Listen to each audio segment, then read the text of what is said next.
Kitchen recipe চ্যানেলে আপনাদের সকলকে স্বাগত জানাই। কেমন আছেন? আশা করছি ভালোই আছেন। আমিও খুবই ভালো আছি। প্রতিদিনের মতো আবার একটি নতুন রেসিপি নিয়ে আপনাদের সামনে হাজির হলাম।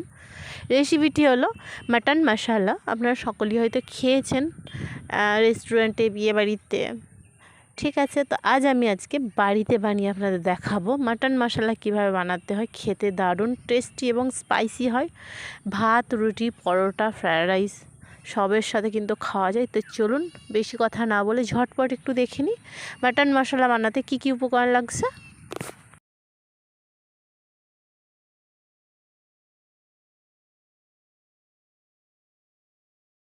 তো বন্ধুরা, মাটন মশলা বানানোর জন্য এখানে আমি 1 কিলো মাটন নিয়েছি, একেবারে চর্বিওয়ালা এবং হাড্ডি বিনা হাড্ডির সমেত। সাইজটা বেশ বড়ই রেখেছি, খুবই বড়ও না ছোটও না, বেশ মিডিয়াম সাইজ রেখেছি।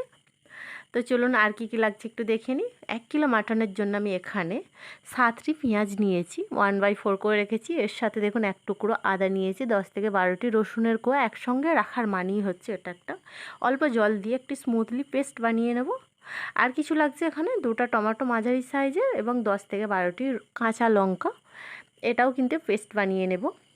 গোটা মশলার মধ্যে আমাদের এখানে লাগছে জয়ফল নিয়েছি দেখুন অর্ধেকটা, একটা বড় এলাচ, 2টা দারুচিনি, আর লাগছে এলাচ 2 থেকে 3টা এলাচ নিয়েছি, 7 থেকে 8টি আস্ত গোলমরিচ, 4 থেকে 5টি লং এবং 1 টুকরো জয়ত্রী। দেখুন একটু কাছ থেকে দেখিয়ে দিই আপনাদেরকে। আর লাগছে এখানে 1 টেবিল চামচ ভেজে নিয়ে আস্ত জিরা। আরও কিছু লাগছে আমাদের এখানে 1 টেবিল চামচ জিরার গুঁড়ো, 1 টেবিল চামচ মিট মশলাও আমাদের এখানে লাগছে। আরও কিছু লাগছে আমাদের এখানে, কিন্তু স্টপ নয়। দেখুন 1 টেবিল চামচ মেথি, কাসুরি মেথি আমরা সকলেই জানি। তো আর লাগছে আমাদের 2 টেবিল চামচ হলুদের গুঁড়ো। হলুদের পরিমাণটা একটু বেশিই লাগছে এখানে মাংসের পরিমাণ অনুযায়ী। আর লাগছে 1 টেবিল চামচ ধনিয়ার গুঁড়ো এবং 1 টেবিল চামচ কেওড়া জল। কেওড়া জলে অল্প জিরার গুঁড়ো পড়ে গিয়েছে, কোনো প্রবলেম নয়, আপনারা কিছু মনে করবেন না, ভাবছেন ঘোলাটে ঘোলাটে কেন। লাস্ট যে উপকরণটি হলো সেটা হলো 1.5 টেবিল চামচ কাশ্মীরি লঙ্কার গুঁড়ো। আপনারা সকলেই জানেন কাশ্মীরি লঙ্কার গুঁড়ো অপশনাল, কারণ কালারফুল হওয়ার জন্য। তো চলুন বন্ধুরা, এইবার আমি পেঁয়াজ, আদা এবং রসুনের যে কোয়া নিয়েছিলাম ওর মধ্যে অল্প জল অ্যাড করে ব্লেন্ডার দিয়ে একটা স্মুথলি পেস্ট বানিয়ে নেব। সেম প্রসেসেও টমেটো এবং কাঁচা লঙ্কারও অল্প জল অ্যাড করে একটা স্মুথলি পেস্ট বানিয়ে নেব। তো চলুন বন্ধুরা, সরি আমি পেঁয়াজের কথা বলতে ভুলে গিয়েছিলাম। এখানে আমি 2টা পেঁয়াজ সরু সরু করে কেটে রেখেছি, এটা আমাদের ফার্স্ট লাগবে। তো গাইস, এইবার আমি মাটন মশলাটা রেডি করব। তো চলুন গ্যাসটি অন করে গ্যাসের মধ্যে একটি প্রেসার কুকার নিয়েছি। প্রেসার কুকারের মধ্যে আমি সমপরিমাণ রিফাইন তেল দিয়েছি। ভালোভাবে গরম হলে ওর মধ্যে যে কেটে রাখা পেঁয়াজটা সেটা দিয়ে দেব। 2 থেকে 3 মিনিট এটা ফ্রাই করে নেব। তো 2 থেকে 3 মিনিট ফ্রাই হয়ে গেলে বেশ কালারটা হালকা পিঙ্ক হবে, তখন এর মধ্যে আমি যে আস্ত মশলা নিয়েছিলাম জয়ফল এবং জয়ত্রীটা বাদ দিয়ে বাকি মশলাগুলো আমি এর মধ্যে দিয়ে দেব। দেখুন বেশ হালকা পিঙ্ক কালার চলে এসেছে পেঁয়াজের কালারটা। তো চলুন আস্ত মশলাগুলো আমি দিয়ে দিলাম, জয়ফল এবং জয়ত্রীটা বাকি রেখে। তো চলুন আস্ত মশলার সঙ্গে একটু ভালো করে 2 থেকে 3 মিনিট মতো কষিয়ে নিয়ে বেশ সুন্দর একটা স্মেল আসলে আমি যে পেঁয়াজ, আদা, রসুনের যে পেস্টটা করে রেখেছিলাম ওটা এর মধ্যে দিয়ে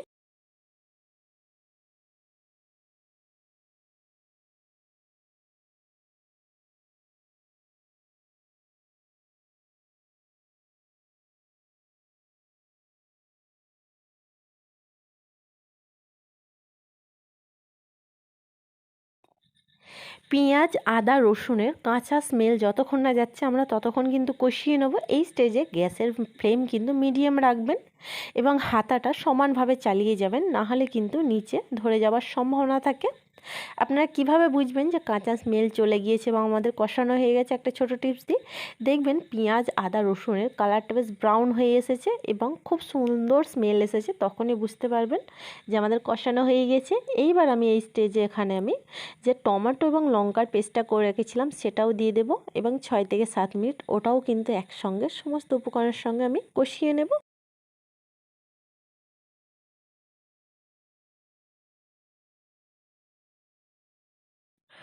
এখানে আর একটা ছোটো টিপস দিই, টমেটো এবং লঙ্কাটা কষানো হয়ে গেছে আমরা কীভাবে বুঝবো? তখনই দেখবেন যে ওপরে তেল ভেসে এসেছে, তখনই বুঝতে পারবেন যে লঙ্কা এবং টমেটোটাও আমাদের কষানো হয়ে গিয়েছে।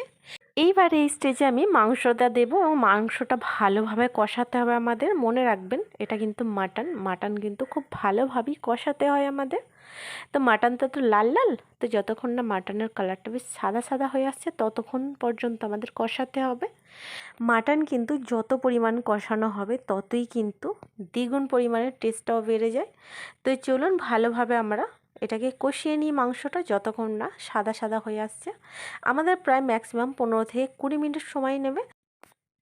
তো কাঁচা গন্ধ যাওয়ার জন্য 15 থেকে 20 মিনিটটাই পারফেক্ট সময়। কিন্তু গ্যাসের ফ্লেম কিন্তু মিডিয়ামে রাখবেন এবং ভালোভাবে কাঁচা মাংসের সাথে যে মশলাগুলো ছিল ভালোভাবে কষিয়ে নেব। তো দেখতেই পাচ্ছেন 15 থেকে 20 মিনিট কষানোর পর মাংসটা একেবারে সাদা সাদা হয়ে আসছে। এই স্টেজে আমরা যে মশলাগুলো নিয়েছিলাম সেগুলো দিয়ে দেব। তো গুঁড়ো মশলার মধ্যে আমি নিয়েছিলাম হলুদের গুঁড়ো, ফার্স্ট টাইমে ওটাই দেব। এরপর মিট মশলাটাও দেব। তো চলুন জিরার গুঁড়োটাও দিয়ে দিই, ধনিয়ার গুঁড়ো এবং ভেজে রাখা যে আস্ত জিরা নিয়েছিলাম ওটাও আমি দিয়ে দেব।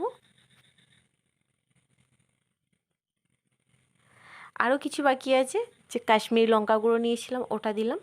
তো চলুন মাংসের সাথে সমস্ত গুঁড়ো মশলার সাথে ভালোভাবে আমি কষিয়ে নেব।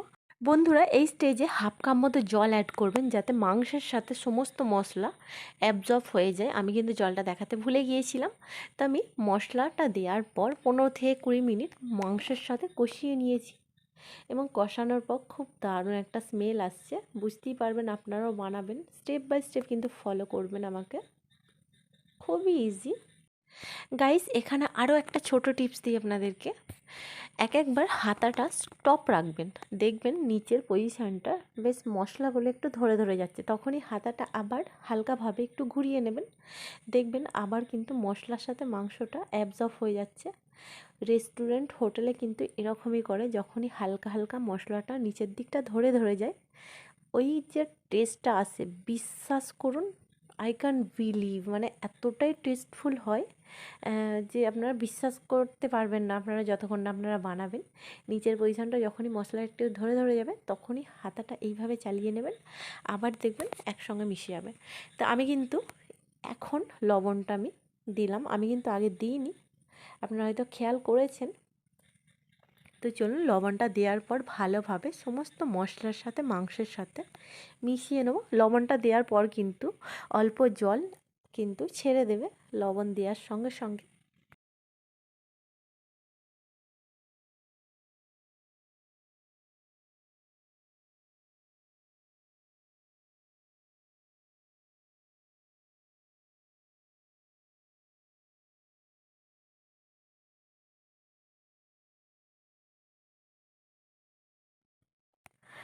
তো 15 থেকে 20 মিনিট কষানো আমাদের কমপ্লিট। এইবার আমি এখানে জল অ্যাড করব, লাস্ট আমাদের স্টেজ চলছে।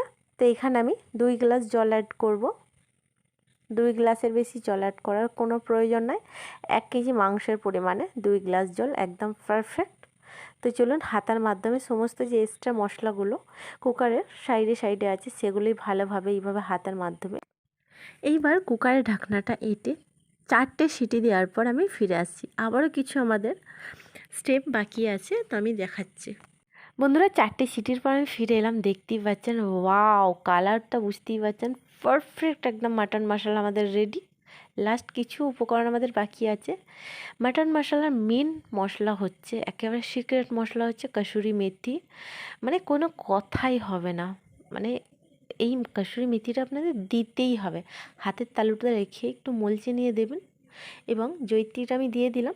জয়ফলটা আমাদের বাকি আছে, জয়ফলটা সামান্য পরিমাণে ক্রাশ করে এইভাবে দেবেন, পুরোটা দিলে কিন্তু তিতো হয়ে যাবে এবং অতিরিক্ত পরিমাণে স্মেল হয়ে গেলে খেতে কিন্তু পারবেন না আপনারা। সামান্য পরিমাণে 2 থেকে 3 বার এরকম ক্রাশ করবেন, তাহলেই আমাদের হয়ে যাবে।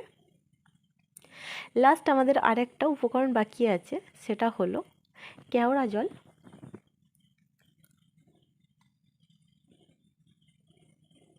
কালার দেখে জিভে জল আসছে না আমারও, আমি আর পাচ্ছি না, জাস্ট পাচ্ছি না, মানে পাচ্ছি না, যে কখন খাবো এটাই ভাবছি। তো চলুন একটু একটু হাতার মাধ্যমে নেড়ে দিই। বুঝতেই পারছেন জলটা একেবারেও বেশি না, একদম পারফেক্ট হয়েছে আমাদের। আশা করছি স্টেপ বাই স্টেপ আপনারা ফলো করেছেন, বিভিন্ন ধরনের মাটন খেয়েছেন। আই থিঙ্ক মাটন মশলা খাননি, তো একবার বাড়িতে ট্রাই করুন, ভুলতে পারবেন। টেস্ট অসাধারণ ফ্রেন্ড, অসাধারণ, মানে ভুলতে পারবেন না, জাস্ট ওয়াও।